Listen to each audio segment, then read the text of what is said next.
Hi guys, വണക്കം, നമസ്കാരം, നമസ്തേ. ഞാൻ നിങ്ങളുടെ ശ്വേതി. നോട്ട് റിവ്യൂ എന്ന സീസണിൻ്റെ പുതിയൊരു എപ്പിസോഡിലേക്ക് നിങ്ങൾക്ക് എല്ലാവർക്കും സ്വാഗതം.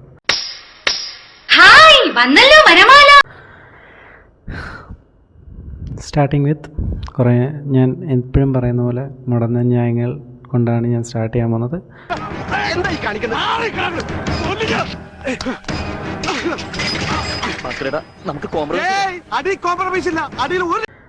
ചില്ലറ കാരണങ്ങൾ കൊണ്ട് എനിക്ക് വീഡിയോ ഒന്ന് ഡിലേ ആയി.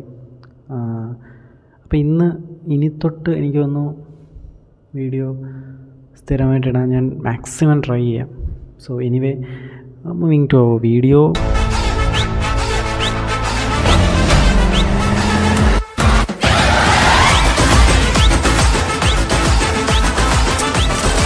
ഇന്ന് നമ്മൾ സംസാരിക്കാൻ പോകുന്നത് 3 സിനിമകളെക്കുറിച്ചാണ്. ജയം നമ്പീർ സംവിധാനം ചെയ്ത് പൃഥ്വിരാജ്, ഷമീർ തിലകൻ ചേട്ടൻ എന്നിവർ പ്രധാന കഥാപാത്രങ്ങൾ അവതരിപ്പിച്ച സിനിമയാണ് വിലായത്ത് ബുദ്ധ. കുറേ എനിക്കൊന്ന് L2 അല്ലെങ്കിൽ എമ്പുരാന് ശേഷം പൃഥ്വിയേട്ടൻ്റെ ഒരു കുറേ നാളിന് ശേഷം വരുന്നൊരു സിനിമയാണ് വിലായത്ത് ബുദ്ധ. അല്ലെങ്കിൽ പുള്ളിയുടെ ഒരു സോളോ ഹീറോ പടം കുറേ നാളിന് ശേഷമാണ് ഞാൻ തിയേറ്ററിൽ പോയി കാണാൻ പോകുന്നത്. അപ്പം ബേസിക്കലി ഞാനൊരു പൃഥ്വിരാജ് ഫാനാണ്. സോ എന്നെ അറിയാവുന്നവർക്ക്, മറ്റേ നമ്മുടെ ലാലേട്ടൻ പറഞ്ഞ പോലെ എന്നെ അറിയാവുന്നവർക്കറിയാം. എന്നെ അറിയാവുന്നവരോട് ഞാൻ പണ്ടേ പറഞ്ഞിട്ടുണ്ട്. സോ നമ്മുടെ അപ്പോൾ ഈ വിലായത്ത് ബുദ്ധ ഞാൻ കാണാൻ പോകുന്ന സമയത്ത് എനിക്ക് ഭയങ്കര എക്സൈറ്റ്മെൻ്റ് ഉണ്ടായിരുന്നു. ഒറ്റ വാക്കി പറഞ്ഞാൽ എനിക്ക് സാറ്റിസ്ഫൈഡ് ആയിരുന്നില്ല സിനിമ കണ്ടപ്പം. അത് സിനിമ മോശമായുണ്ടോ അങ്ങനെയൊന്നുമല്ല, മേ ബി ഞാൻ വെച്ച ഒരു എക്സ്പെക്റ്റേഷൻസ് കുറച്ച് ഹൈ ആയിപ്പോയോ എന്നൊരു തോന്നൽ എനിക്ക് തോന്നി.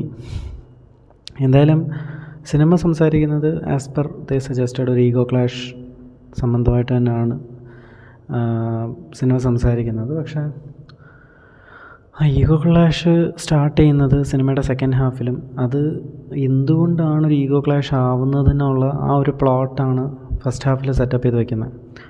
അപ്പോൾ ഇത് രണ്ടുമാണ് ഫസ്റ്റ് ഹാഫ് സെക്കൻഡ് ഹാഫ്. അപ്പം നമ്മളെന്താ പറയുന്ന ഒരു 2 സിനിമ പോലെയാണ് നമുക്ക് തോന്നുന്നത്. കാരണം ഫസ്റ്റ് ഹാഫിൽ അവരുടെ രണ്ടുപേരുടെയും ലൈഫ്സ് ഇൻ്റർവ്യൂൻ ആവുന്നില്ല. രണ്ടുപേരും അവരവരുടെ ലൈഫ് അങ്ങനെ നമ്മളെ കാണിക്കും. അത് കഴിഞ്ഞിട്ട് ഒരു പോയിൻ്റിൽ ഇവർ തമ്മിൽ ഇൻ്റർവ്യൂൻ ആവുന്നതും ഇതെങ്ങനെ ഒരു ഈഗോ ക്ലാഷ് ആവുന്നതും അതിനെന്താണ് കാരണം, ഇവർക്കിതൊരു എന്തുകൊണ്ടാണ് ഇത്രയും ഒരു എന്താ പറയുന്നത് ഈഗോ ഇവർ വെക്കുന്നതോ അല്ലെങ്കിൽ എന്താണ് അതിൻ്റെ റീസൺ സെറ്റപ്പ് ചെയ്യുന്നതാണ് നെക്സ്റ്റ് ഹാഫ് എന്ന് പറയുന്നത്. അപ്പം പെർഫോമൻസ് വൈസ് എനിക്ക് തോന്നുന്നു എന്താ പറയുന്നത് ഷമീർ തിലകൻ ചേട്ടൻ്റെ one of the best performance ആണ്. കാരണം പുള്ളി ആ സ്റ്റാർട്ട് തൊട്ട് അവസാനം വരെ പുള്ളിക്കൊരു ക്യാരക്ടർ ആർക്കുണ്ട്. ആ ആർക്ക് ഡെവലപ്പ് ആവുന്നതും പുള്ളിയുടെ പെർഫോമൻസ് ആണെങ്കിലും പുള്ളി കിട്ടില്ലായിട്ട് ചെയ്തിട്ടുണ്ട്. എനിക്കൊന്നൊരു പോയിൻ്റിൽ പൃഥ്വിയേട്ടനേക്കാളും മുകളിൽ ഷമീർ തിലകൻ ചേട്ടൻ്റെ പെർഫോമൻസാണ് കിട്ടില്ലായിട്ട് എനിക്ക് തോന്നുന്നത്. പൊളിച്ചടുക്കിയിട്ടുണ്ട് പുള്ളി. സോ മൊത്തത്തിൽ പറഞ്ഞാൽ എനിക്ക് മൂവി ഒരു ആവറേജ് അനുഭവം തന്നെ ആയിരുന്നു. ഞാൻ സാറ്റിസ്ഫൈഡ് ആണെന്ന് വെച്ചാൽ ഞാൻ സാറ്റിസ്ഫൈഡ് ആയിരുന്നില്ല എന്ന് വിചാരിച്ചത് നിങ്ങളുടെ അഭിപ്രായം ആണോന്നില്ല. അല്ലെങ്കിൽ ജയം നമ്പ്യാർ എന്ന ഡയറക്ടറോ അല്ലെങ്കിൽ ഇതിൻ്റെ ഒരു അണിയറ പ്രവർത്തകരോ മോശമായിട്ട് ഈ സിനിമ ചെയ്തു എന്നല്ല. ഒറ്റ വെള്ളിയാഴ്ച മതിയല്ലോ എല്ലാവരുടെ ജീവിതം തെളിയാൻ. നമ്മളിപ്പം എനിക്ക് സാറ്റിസ്ഫൈഡ് അല്ല എന്ന് പറയുന്ന ആൾക്കാരെക്കുറിച്ചായിരിക്കും നാളെ ഞാൻ ഇതേ പ്ലാറ്റ്ഫോമിൽ നല്ലത് സംസാരിക്കുന്നത്. So all the best to them and waiting for their comeback. So next video, Echo. ഇത് എനിക്ക് ഭയങ്കര ഒരു എന്താ പറയുന്നത് ചിൽസൊക്കെ തന്നൊരു പടമാണ്. ദിൻജിത്ത് അയ്യനാഥൻ ഡയറക്റ്റ് ചെയ്ത് ബാഹുൽ രമേഷ്, കിഷ്കിന്ധകാണ്ഡം സെയിം ടീം കൊണ്ടുവന്നൊരു സിനിമയാണ്. ഇത് മെൻഷൻ ചെയ്തിരിക്കുന്ന as part of the animal ട്രയോളജിയാണ്. ഫസ്റ്റ് കിഷ്കിന്ധകാണ്ഡം, സെക്കൻഡ് ക്രൈം ഫയൽസിൻ്റെ 2ാം ഭാഗം, 3 ഇതിൻ്റെ ഒരു എൻഡിങ് എന്ന് പറയുന്ന പോലെ ആണ് എക്കോ എന്ന് പറയുന്ന സിനിമ അവർ പോർട്രേ ചെയ്തിരിക്കുന്നത്. ബാഹുൽ രമേഷ് പറഞ്ഞിരിക്കുന്നത് ഒറ്റ വാക്കിൽ അടിച്ച് പൊളിച്ചൊരു പടം, പൊളിപ്പടം. ഒരു മാസോ അല്ലെങ്കിൽ അങ്ങനത്തെ അല്ല ഈ സിനിമയിൽ. ഇതിൻ്റെ ക്യാരക്ടേഴ്സ്, ആ എഴുതിയിരിക്കുന്ന സ്ക്രീൻ പ്ലേ, ക്ലൈമാക്സ്, അതിൻ്റെ ട്വിസ്റ്റുകൾ, പിന്നെ എടുത്തിരിക്കുന്ന ഫ്രെയിംസ് ആണെങ്കിലും ക്യാമറ വർക്ക് ആണെങ്കിലും സൗണ്ട് ആണെങ്കിലും, സോ അതൊക്കെ എനിക്ക് തോന്നുന്നു പൊളിച്ചടുക്കിയൊരു പടമാണ് എക്കോ. ഞാൻ സിനിമ കണ്ടു കഴിഞ്ഞിട്ട് എനിക്കിപ്പോഴും ഓർമ്മയുണ്ട്, ഞാൻ ഭയങ്കരമായിട്ട് എക്സൈറ്റഡ് ആയിട്ടാണ്, അല്ലെങ്കിൽ ഞാനും എൻ്റെ ഒരു ഫ്രണ്ടും കൂടെയാണ്, ഞങ്ങൾ രണ്ടുപേരും കൂടെയാണ് പോയി കണ്ടത്. ഞങ്ങൾ ഇറങ്ങിയിട്ടൊരു അരമണിക്കൂർ അല്ലെങ്കിൽ ഒരു 15 to 20 മിനിറ്റ്സ് ആ സിനിമയെക്കുറിച്ച് ഡിസ്കസ് ചെയ്തു. ഞാൻ ഇതിങ്ങനെയാണെങ്കിലോ അല്ല അതങ്ങനെയാണോ നമ്മൾ ഡിസ്കസ് ചെയ്യുന്നത്.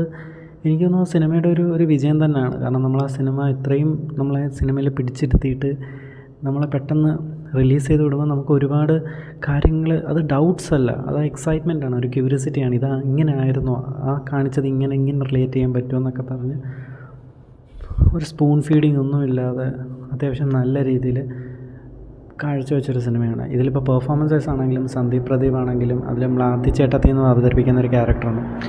ആ ക്യാരക്ടറാണെങ്കിലും പുള്ളിക്കാരി മലേഷ്യ ബേസ്ഡാണ് അതിൽ അഭിനയിക്കുന്നത്. പിന്നെ വിനീതേട്ടനാണെങ്കിലും നമ്മുടെ അനിമലിലൊക്കെ അഭിനയിച്ചൊരു പുള്ളിയുണ്ട്, എനിക്ക് തോന്നുന്നു പുള്ളി ആക്ടിങ് കോച്ചാണെന്ന് തോന്നുന്നു. അപ്പം പുള്ളി ഇതിനകത്തൊരു മെയിൻ റോള് അഭിനയിച്ചിട്ടുണ്ട്. കുരിയാച്ചൻ എന്ന് പറയുന്ന ക്യാരക്ടർ പുള്ളിയാണ് ചെയ്തിരിക്കുന്നത്. നരേൻ,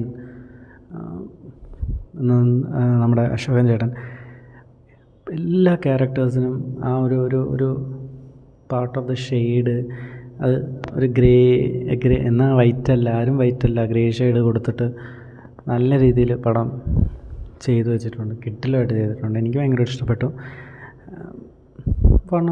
എനിക്ക് ഭയങ്കരമായിട്ട് ഇഷ്ടപ്പെട്ടു. എൻ്റെ സ്ക്രീൻ പ്ലേ വർക്കൊക്കെ എനിക്ക് ഇഷ്ടപ്പെട്ടു. കാരണം 2 മണിക്കൂറുള്ള സിനിമ ഭയങ്കരമായിട്ട് ട്രിം ചെയ്ത് നല്ല രീതിയിൽ, എനിക്കൊന്നും ബാഹുൽ രമേശ് തന്നെയാണ് ഇതിൻ്റെ സിനിമാറ്റോഗ്രാഫി വർക്കും ചെയ്തിരിക്കുന്നത്. അതിൻ്റെ ഒരു ഗുണം ആ സിനിമയിൽ കാണാനുണ്ട്. എഴുത്തുകാരനും ഫ്രെയിം വയ്ക്കുന്ന ആൾ ഒരേ ആളാകുമ്പം ഉള്ളൊരു, എനിക്ക് തോന്നുന്നൊരു advantage, if I am not wrong.